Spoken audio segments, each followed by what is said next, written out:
Welcome to Incentives Matter, your guide to what's new in behavioral science and behavioral economics. Let's see what's really driving decisions. The idea of nudging specific choices, like placing healthier snacks at eye level, has been around for a while. But what if the ambition scaled up dramatically? What if the goal wasn't just to nudge a single decision, but to re-engineer an entire shopping environment to shift behavior? That's precisely the premise behind initiatives like the SALIENT Trials. The focus is on a systemic approach, moving beyond isolated product placement or pricing strategies to fundamentally alter the retail landscape. It's an attempt to make the healthier, more sustainable choice not just available, but consistently the easiest and most appealing option across an entire grocery aisle. So we're talking about a complete overhaul, not just a tweak. The ambition feels massive. Does the evidence suggest that such a broad brush approach can actually work? Or are we hitting the limits of what behavioral science can achieve in a complex environment like a supermarket? The underlying hypothesis is that by combining multiple levers, price, placement, promotion, and framing, we can create a powerful cumulative effect. Researchers exploring these kinds of systemic interventions suggest that while individual nudges might yield small effects, their aggregation, especially when targeted at a consistent goal, could lead to significant shifts in overall purchasing patterns. It's about building an ecosystem of nudges. An ecosystem of nudges, that's a great way to put it, because grocery stores are already a masterclass in behavioral design, just often not in service of health or sustainability. Shopper psychology is meticulously engineered. Exactly. Think about the existing architecture. Aisles are designed for flow, end caps for impulse buys, and premium shelf space commands higher prices because it guarantees visibility. The SALIENT Trials and similar initiatives aim to reverse engineer this system, but with a different set of desired outcomes. Instead of optimizing for profit margins on unhealthy items, they're looking to optimize for public health and environmental benefits. It raises a fundamental question about whose interests are being served. Is it about empowering consumers to make better choices, or is it a more paternalistic intervention by retailers or even governments? The stated goal, from what is understood about these types of trials, is typically framed around making the default choice a better one, thereby reducing the cognitive load on consumers. The idea isn't to remove choices, but to make the path of least resistance align with healthier and more sustainable options. This moves away from the traditional model where the onus is entirely on the individual to navigate a landscape often designed to encourage less healthy, less sustainable purchasing. It shifts some of that responsibility to the environment itself. That's a crucial distinction. It's not about taking away the junk food, but making it less prominent, less easy. What are the specific levers that these trials explore when they talk about making healthier and greener eating cheaper and easier? The cheaper aspect primarily involves pricing strategies. This could manifest as targeted discounts on healthier products, multi-buy offers on sustainable alternatives, or even differential pricing, where less healthy options become relatively more expensive. The challenge, of course, is that price sensitivity varies significantly across consumer segments and product categories. Simply slashing prices doesn't guarantee a shift if the product isn't perceived as desirable or convenient. So a discount on organic kale might not move the needle as much as a discount on, say, whole grain pasta. Precisely. The elasticity of demand plays a huge role. For items that are already seen as a necessary part of a healthy diet, a price reduction might simply increase consumption or shift brands. For items that people are less inclined to buy, a price drop might not be enough to overcome other barriers, like unfamiliarity or perceived taste. The interventions often need to be smart about which products are targeted for price changes and by how much. And the easier part? Does that involve classic choice architecture, like making certain products more visible or accessible? Absolutely. Easier encompasses a range of classic behavioral science interventions. This includes prominent placement at eye level or at the end of aisles for healthier options, reconfiguring store layouts to guide shoppers towards produce sections, or using signage that highlights benefits beyond just price, such as nutritional value or environmental impact. It also considers the friction involved. If a healthier option requires more effort to find, prepare, or understand, it's inherently less easy. So if the salad kits are pre-chopped and prominently displayed right when you walk in, that's easier. But if the sustainable alternative for a cleaning product is on the bottom shelf of a different aisle, that's harder. Exactly. Think about the classic choice overload problem. When consumers are faced with too many options, they often default to the familiar or the easiest to process choice.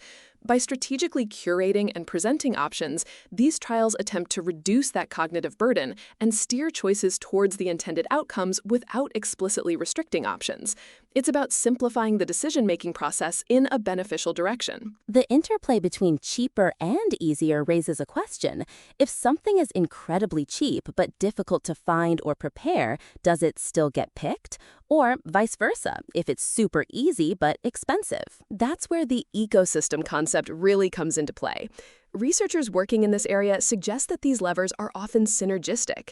A product that's both cheaper and easier to access is likely to see the largest uptake.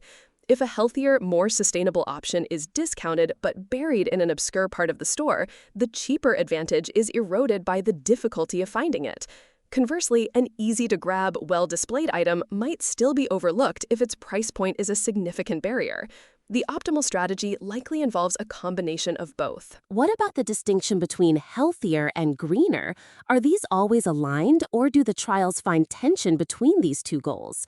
Can a food be both optimally healthy and optimally sustainable, or are there trade-offs that need to be navigated? That's a very insightful question. The research often reveals that while there's significant overlap, for instance, plant-based diets are generally both healthier and more sustainable than meat-heavy diets, there can be tensions. Some foods might be locally grown and thus greener in terms of reduced transport emissions, but might not be nutritionally superior to an imported high-quality alternative. Or a highly processed health food might have a lower environmental footprint in terms of raw material sourcing, but its processing might be energy intensive. So when a trial aims for healthier and greener, it's not always a straightforward dual optimization. There must be choices made about which dimension to prioritize or how to balance them. Precisely. The design of these interventions often requires careful consideration of these potential trade-offs. It's rarely a case of a single intervention achieving both goals perfectly. Sometimes a nudge might emphasize the environmental benefits, like a label indicating low carbon footprint, while another might focus on nutritional scores. The cumulative effect is hoped to push consumers towards a generally better direction on both fronts, even if individual product choices aren't perfectly optimized for both. This brings us to a critical point. How do researchers actually measure the impact of these broad interventions? It's not like a simple A/B test on a web page. You're altering an entire physical environment. The measurement is indeed complex. These trials often rely on large-scale sales data, tracking changes in purchasing patterns over time in intervention stores compared to control stores. This allows researchers to see if the overall baskets of shoppers change. Are they buying more fruits and vegetables, less red meat, more plant-based alternatives? They also often use customer surveys to gauge perceptions, attitudes, and reported behavior changes, though sales data is usually the gold standard for actual behavior. So they're looking for macro shifts, not just individual product uplifts. Exactly. The focus is on the aggregate impact, shifting the mean of purchasing behavior across the entire shopper base. If, for instance, the average shopper's basket contains 10% more healthy items and 5% more sustainable items after the intervention, that would be considered a success, even if not every single shopper changed every single one of their choices. Are there concerns about nudge washing or overhyping the results? Given the complexity and the potential for a halo effect where people think they're making better choices because the store looks healthier? That's a valid concern, and something researchers are very aware of. The rigorous scientific method applied in these trials, including control groups and statistical analysis of sales data, aims to mitigate nudge washing. The goal is to demonstrate actual changes in purchasing behavior, not just changes in self-reported attitudes. Any claims require robust evidence of measurable shifts in sales. Also, the effects are rarely dramatically transformative overnight. They are often incremental, but significant when scaled across a large population. And what about potential unintended consequences? For example, if people buy healthier items in the grocery store, do they then feel entitled to indulge more elsewhere? A kind of moral licensing effect? That's a crucial consideration in behavioral science interventions. The concept of moral licensing, or even compensatory behaviors, is something researchers would ideally look for. The available source material doesn't detail specific findings on this from Salient, but in general, robust trials would track broader consumption patterns if possible, or at least acknowledge this as a limitation. It's a complex area, as measuring elsewhere consumption is incredibly difficult without intrusive tracking.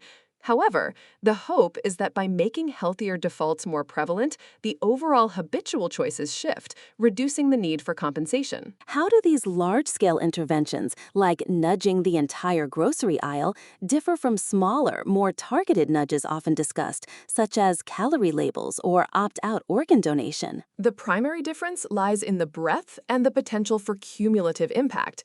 Calorie labels, while effective for some, require active processing by the consumer. Opt-out systems leverages a powerful default, but for a single decision. Interventions aiming to re-engineer an entire grocery aisle are attempting to influence a continuous stream of decisions over multiple categories and across multiple shopping trips. It's less about a single aha moment and more about gradually reshaping the decision landscape to make consistent, healthier, and greener choices more intuitive and less effortful. It's a shift from micro nudges to a macro architecture. It sounds like it could have significant policy implications, not just for retailers, but for public health agencies. If this works, it's a powerful tool. Indeed. If these types of comprehensive, systemic interventions prove effective and scalable, they offer a compelling path for public health initiatives that don't rely solely on individual willpower or education campaigns.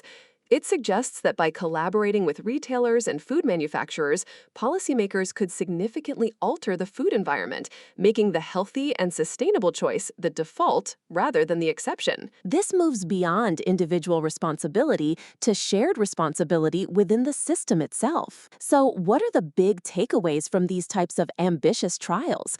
For listeners thinking about their own shopping habits or those involved in retail, what should they keep in mind? First, recognize the power of the environment. Consumer choices are heavily influenced by how options are presented, not just internal preferences. Second, multiple nudges working in concert can achieve more than isolated interventions. The ecosystem of nudges approach suggests a synergistic effect. And that combination of price and ease seems key, not one or the other in isolation. Absolutely.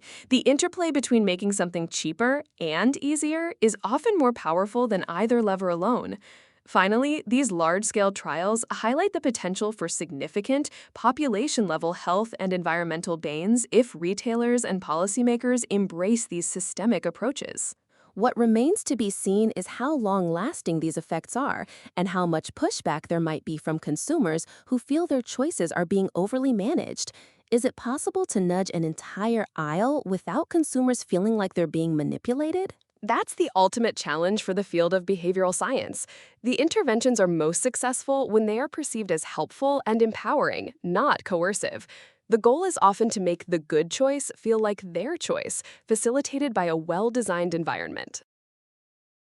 That's all for this episode of Incentives Matter. Join us next time as we keep unpacking what really drives decisions. Thanks for listening. Choose wisely, or at least know why you didn't.